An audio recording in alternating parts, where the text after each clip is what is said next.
In a world where people are too often judged by their uniforms and overlooked for their hidden gifts, one single dad's story reminds us that dignity and greatness can be found in the most unexpected places.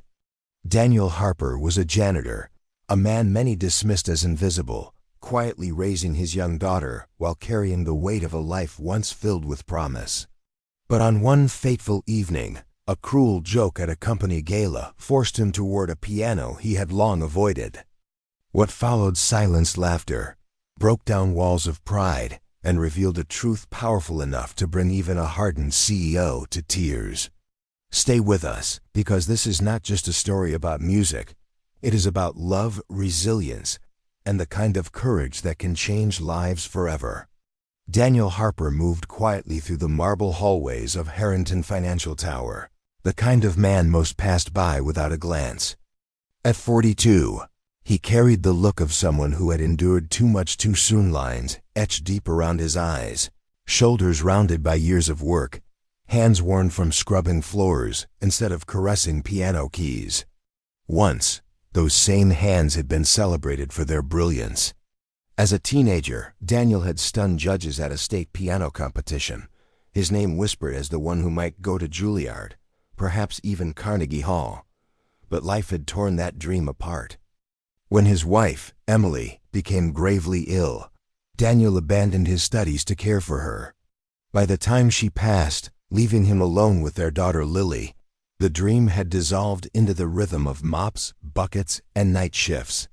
Despite everything, he carried his music in secret.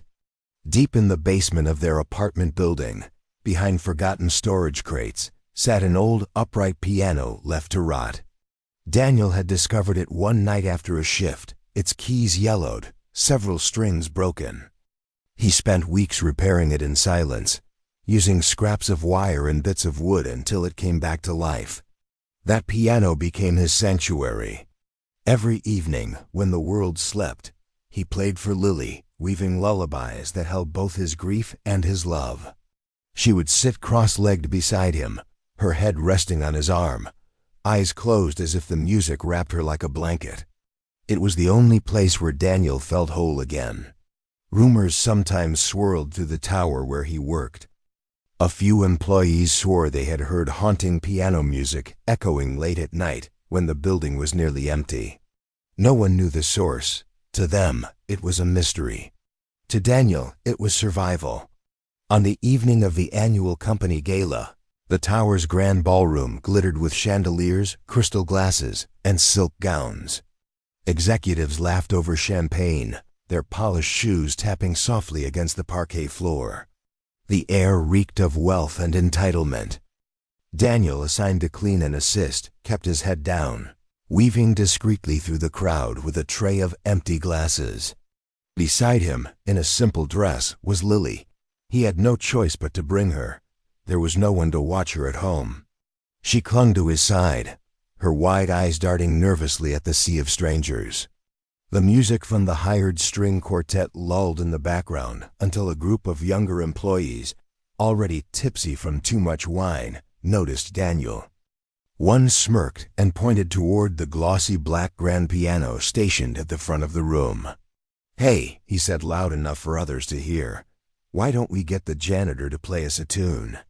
I bet he can bang out a mean nursery rhyme." Laughter rippled through the crowd. Another chimed in. "Come on, old man. Show us what you've got. Let's make this party interesting." Daniel froze, his tray trembling slightly in his hands. He felt the heat rise in his face, the familiar sting of humiliation. His instinct was to retreat, to melt back into the shadows where he belonged. But the jeers grew louder, emboldened by the alcohol and the safety of numbers. Someone pounded on the piano bench in mock invitation. All around, eyes turned toward him, waiting for the show. He looked down at Lily. She stood just behind him, her small hands knotted in the fabric of her dress. Her expression was not one of pity or fear, it was belief. Pure, steady belief. She knew what he carried inside him, the gift he had never shared with anyone else. For her, he was not a janitor. He was her father, the man whose music had once filled their dark apartment with light, That gaze rooted him, made him pause. Daniel's throat tightened. He wanted to run, but something inside whispered that he could not this time. Not in front of Lily. Slowly, he set the tray aside and walked toward the piano. The laughter turned to murmurs, a crowd eager for the spectacle. The CEO himself, Robert Harrington, sat at the head table, his expression detached but faintly amused, as though expecting nothing more than a clumsy performance to entertain his guests. Daniel lowered himself onto the bench. The leather creaked beneath his weight. He stared at the keys, their surface gleaming under the lights, his reflection staring back at him, fractured and tired. His hands, so used to bleach and brushes, hovered uncertainly above the ivory. The room held its breath, ready to laugh at the janitor's humiliation. But Lily's eyes shone like a beacon from the corner, urging him forward. Taking a long breath, Daniel let his fingers fall. The first notes that left the piano were soft, almost fragile, as though Daniel feared the sound might shatter under the weight of the audience's mockery.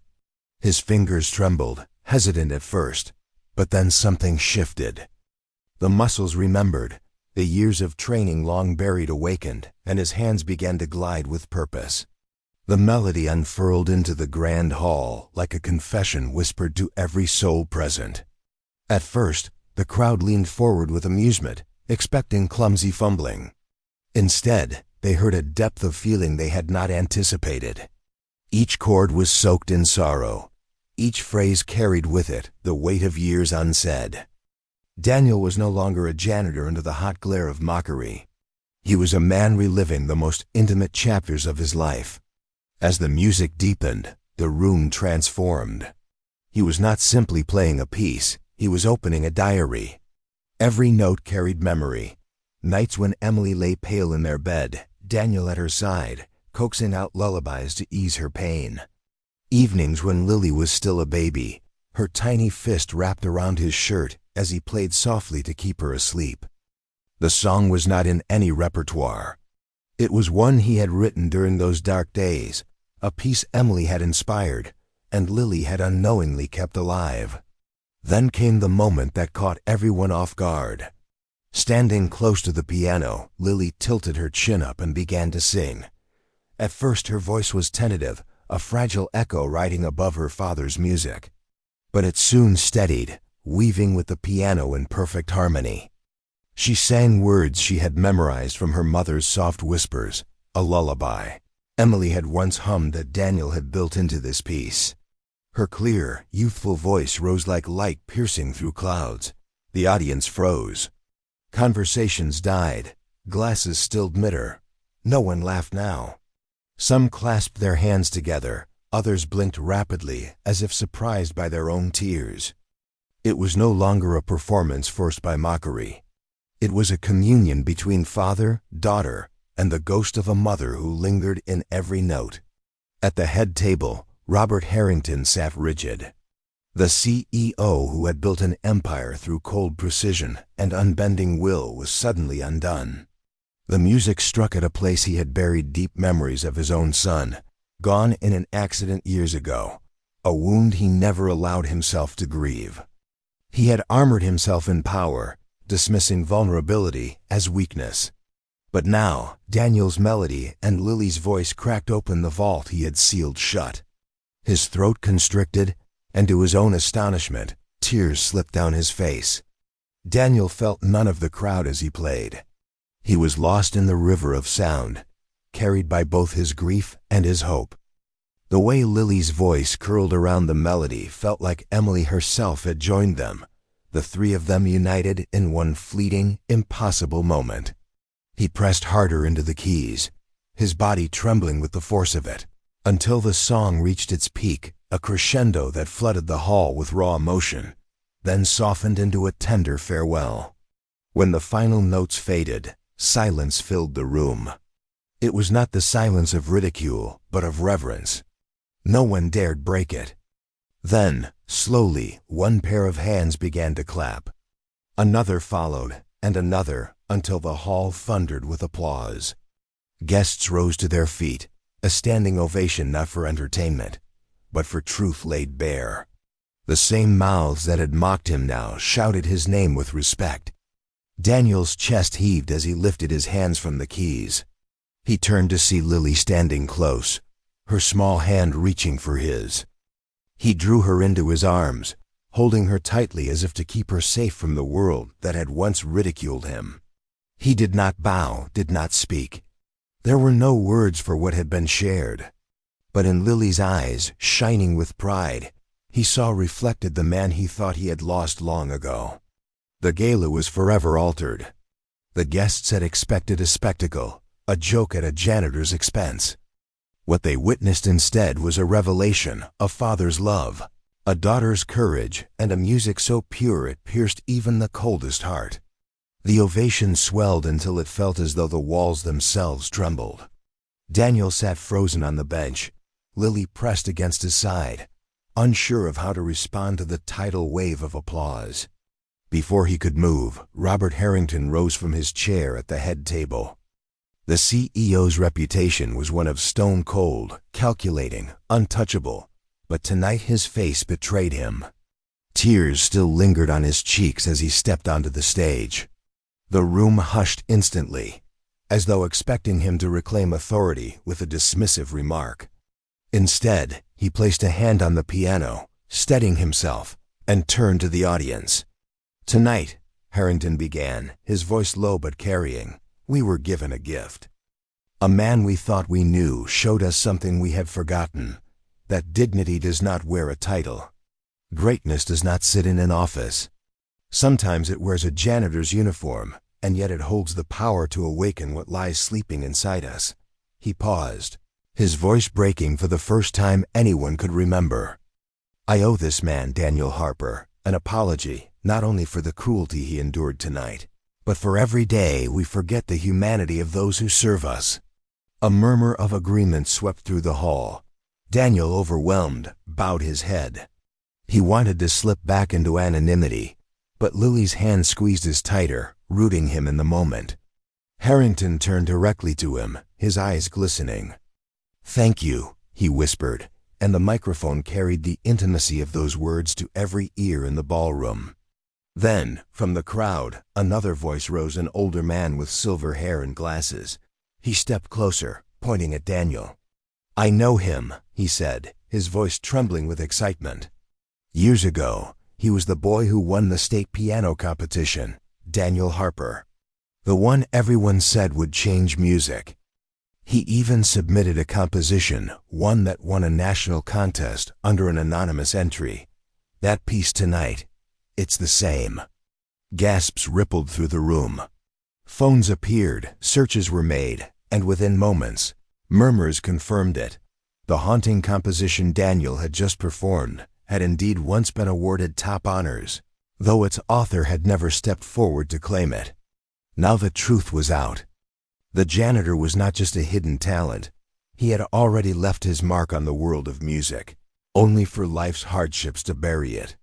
By dawn the next day, clips of Daniel and Lily's performance had gone viral. Headlines blazed across screens.